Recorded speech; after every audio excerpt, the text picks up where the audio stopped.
today's video, we're going to install the export brace on my 1966 Mustang, and we're also going to try to install the fender brace, or Monte Carlo brace as some people call it, and see how that comes out. And then in a previous video, I lowered the front of the car with some Ibach lowering springs, and it didn't come out like I expected. In fact, the car was half an inch higher than it was before I started. So we're going to try to cut the springs and see if we can get that car down where I want it, about an inch, maybe an inch and a half lower than where it is right now. So let's see how that comes out. If you're watching this video, you're probably familiar with what the export brace is for the classic Mustang. And here I've got two different braces. They're the same, but they're different. They have the same mounting points for the shock towers, but the mounting point at the firewall is different. I don't know if you can, how easy you can see that, but there are 4 holes here, and then there's 4 holes there, but they're not, these are evenly spaced, these are grouped together, and none of the holes line up with each other. And this is what will fit in my car. This brace will fit in my car because the factory cowl brackets that go from the firewall to the shock tower utilize these 2 holes. I've seen some discussion from people wanting to know the difference, and the difference between these two is really just this mounting location. These holes on here are going to be the same no matter what brace I would use, which is great for me. Also, something else that's different too is the shape of this W, or this groove. It's hard to tell here, but the ribbing that's in here, the deeper the ribs, the stronger this brace will be. And these 2 braces have about the same amount of ribbing or depth to it. So there's no advantage in this brace between this one and that one. Now there are some manufacturers that make braces with a deeper webbing, which would improve the strength, and that's one you'd probably maybe want to seek out. But that's not what I had available to me. So let's install this one, this brace here, and see how it comes out. Like I was mentioning, on my car, this cowl brace has those bolts that are paired. They're not evenly spaced out like that one brace I was showing you. So we're gonna go ahead and take these out, and we'll make room for the new brace. When you do this, you have to take the shock and the shock tower off, this bracket off. However, I need to take that off anyways because I'm going to cut that coil down and see if I can get the right height closer to what we're looking for. The first thing that we're going to want to do is jack up this car, because the distance, I measured the distance from this bolt here to this bolt on this side, and it's about a ½ inch closer to each other than what the bracket on this export brace, the distance between this hole and that one, this would be a ½ inch wider. So I think over the years, these fenders and these shock towers have kind of tilted inward in the last 55 years. So what we're gonna do is we're gonna jack the car up, and I'll show you where we're gonna put the jack stands underneath and let the car sit for a while, and see if we can let these fenders just kind of settle or sag a little bit, which will hopefully bring out the distance from these 2 bolt holes that'll open up and allow for that export brace to almost just drop right in. So this is that fender brace that I was talking about. They're the one they call the Monte Carlo bar. These things are pretty cheap. You can pick them up pretty much anywhere. And these mount to the inside edge of the fender, and it'll go just in front of the shock tower, and it'll look something like this when it's in the car between the 2 braces. And the reason why this is cut out like this is for access to the distributor, which is mounted, going to be right here. Some bars go straight across, and the distributor is going to be right underneath that bar, and if you ever needed to take that out or service it, sometimes that bar would have to come out, and this design allows you to access that distributor without removing the bar. So we're going to put jack stands underneath here, and we're going to put them underneath the engine mount brackets, and we'll put one on this side and one on the other side, and let the car sit for a while, and hopefully that will let the metal just kind of flex and sag a little bit around this position here, and hopefully those towers will spread out just a little bit.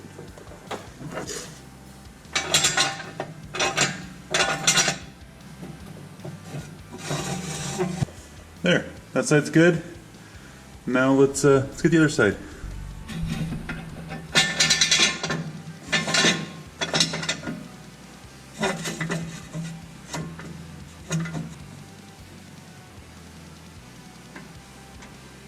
So with just jacking up this car and putting it into motor mounts, I've already picked up 1/4 of an inch between these two bolts. It's 1/4 inch wider just by letting that metal sag a little bit and settle. So we're going to take off these cowl brackets and see if that allows a little bit more settling.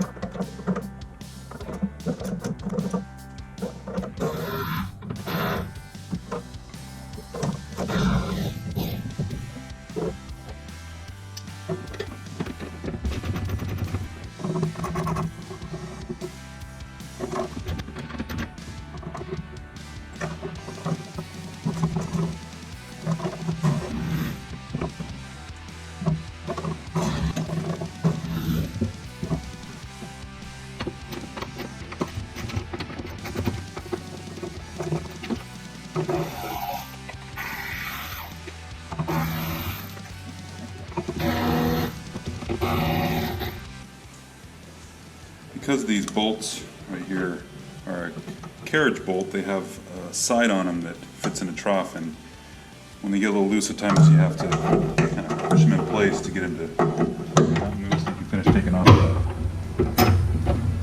nut.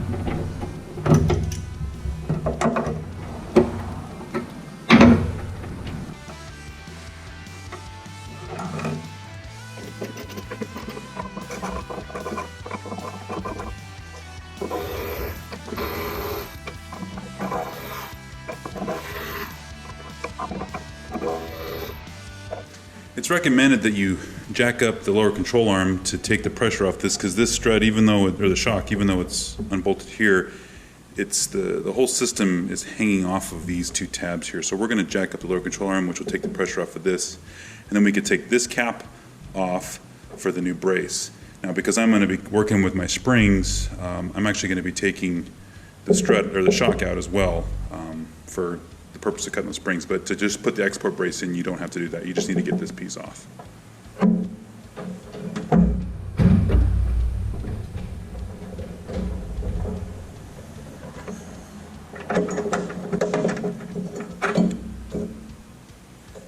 Now that that's off, you probably didn't see it, but this bolt that was sitting here just fell down inside there, so you have to be careful for that. You don't want to lose these bolts because these are what you're going to use to mount that export brace to.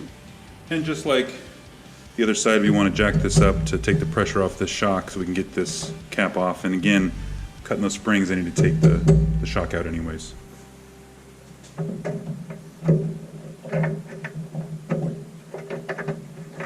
Maybe remove those bolts first so you don't drop them down inside and then lose them and then can't find them.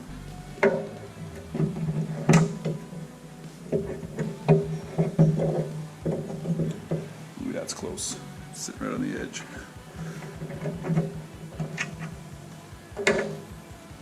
On a previous video, I talked about lowering the front of the car with some Eibach lowering springs, and then when I was done, I ended up being about a ½ inch higher than when I started because of the original springs sagging over time. And then while these are supposed to be an inch shorter than the stock springs, they're fresh and they're brand new, so they wouldn't be sagging at all. And really the only way to combat that is either by coil overs, which I'm not going to do right now, and or cutting a part of the coil off. And so we're going to sneak up on this thing. We're going to cut off a ½ a coil, which is about a ½ an inch from this edge to this edge right here, which should hopefully equal about an inch in lowering on the car, give or take. So we're going to see how that comes out, and we're going to do both sides and see how she does.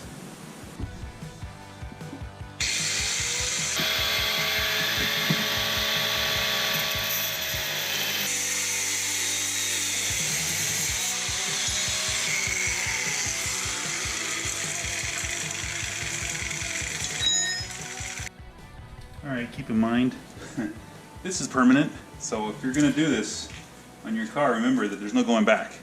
That's why we're only cutting a half a coil off instead of a 3/4 or more, so we're going to see how we do. I'm also going to spray a little paint on this edge here just to protect it a little bit from rust, from moisture over time. The nice thing about cutting this coil off, or this half a coil, is that I don't have to compress the spring as far to get it back in the car. So let's put it back in the car. Okay. Alright, just like the last one, we're going to cut a half a coil off, like we did here, and put it in the car. I'll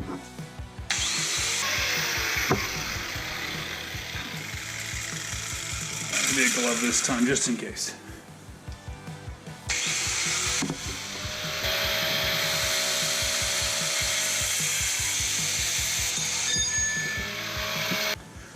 Okay, another one cut. All right, let's put her in the car. So here you can see the 1-inch lowering that we did with the cutting that half coil off of the springs, and it is about sitting about a 1/2 inch lower than where it was before I started with these iBlock front springs. So I think if we maybe take another 1/2 inch out of this, so a 1/4 of a coil, should probably put this right about where I'm looking for, and then we'll adjust the rears to get it to match. And I want to cut off, instead of a half a coil like I did last time, we're going to cut off just a 1/4 coil, and then that height about 12 5/8 is about a 1/4 of a coil. So we'll do the same thing on this side. I probably should put some gloves on first.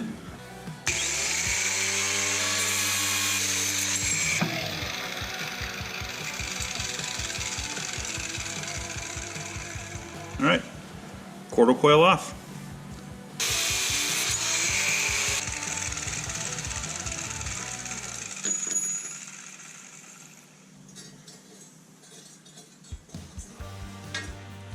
There, same height. Good job. Just like we did before, we just want to spray a little bit of paint on that exposed part. All right, spring compressed number 2. We'll get this one in the car, and hopefully that this is the last time I have to cut the coils. So now comes the part where we want to test fit this brace and see how it lines up with all the mounting locations here in the car. Just eyeballing right now, things look pretty good, but let's go around and look and see. Alright, we can kind of see straight down through these holes. They look pretty good. So this one looks like this would be pretty good. That one, we're off just a little bit. I think if I open this up, open that up, that might help a little bit. Let's look at the other side. Okay, see, same thing on this side. These holes look pretty good, except for this back one. If we open that up, I think we can get what we need to do without having to push these towers out, which is fantastic, because now I don't have to rent a porta power.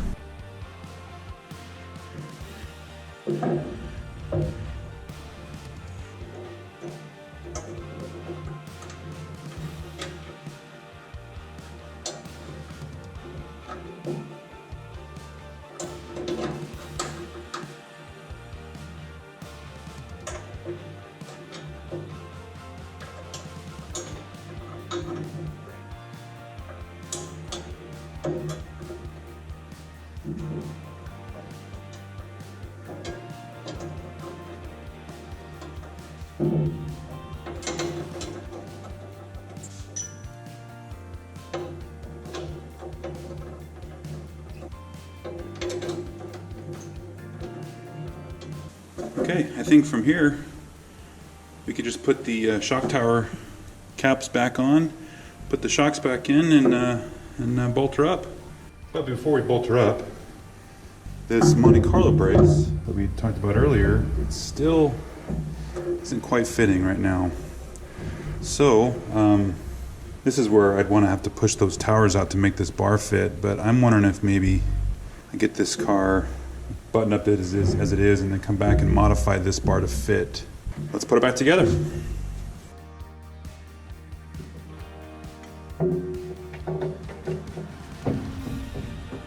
Alright, now that I got that shock bolted down below, let's try to get these nuts attached to this cap.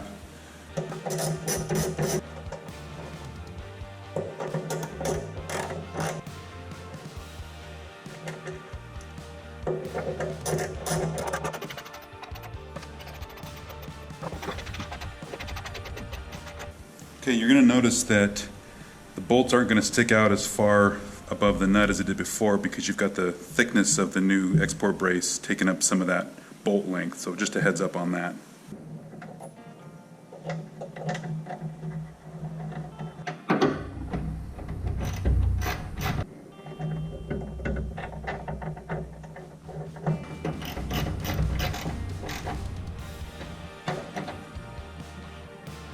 Same as the other side, we're going to put this shock in and this tower and get everything lined up to the other side.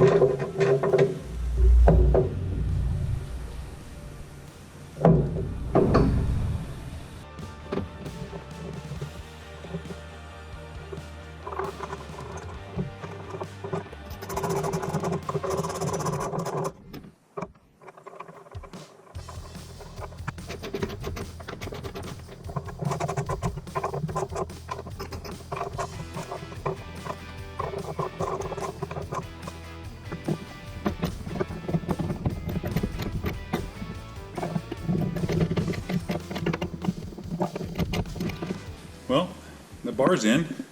I think it looks pretty dang good. Everything's tightened down, torqued up, ready to go. Now let's just let's drop the car and see how cutting that coil came out. Okay, that should do it.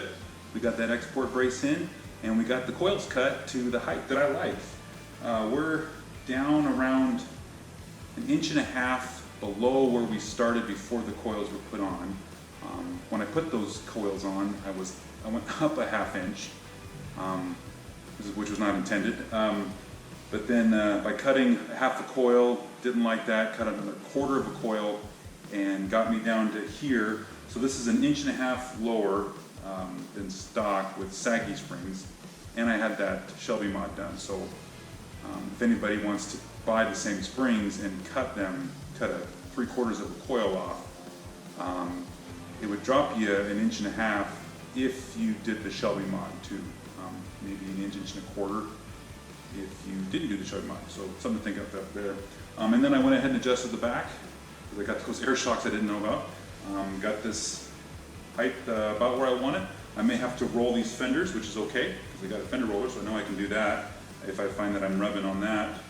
Other than that, we're in a good spot. Except for that Monte Carlo brace. I was hoping to get that in there, but I'd have to push the fenders out to get that brace to fit, which means that export brace wouldn't fit, and I don't want to do that for now. So I'm going to have to figure something else out with that brace. So maybe another video. All right. Thanks for sticking with me. We'll see you in the next one. Why people have to put stickers on here that don't want to come off. Good grief. This is ridiculous. This shouldn't be so hard to get off. No. Darn it, I have to dig that out.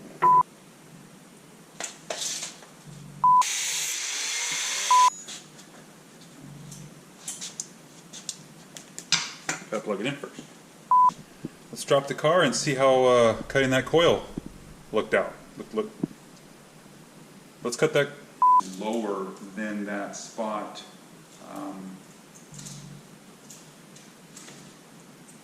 The dog is chewing on a pine cone. Marshall.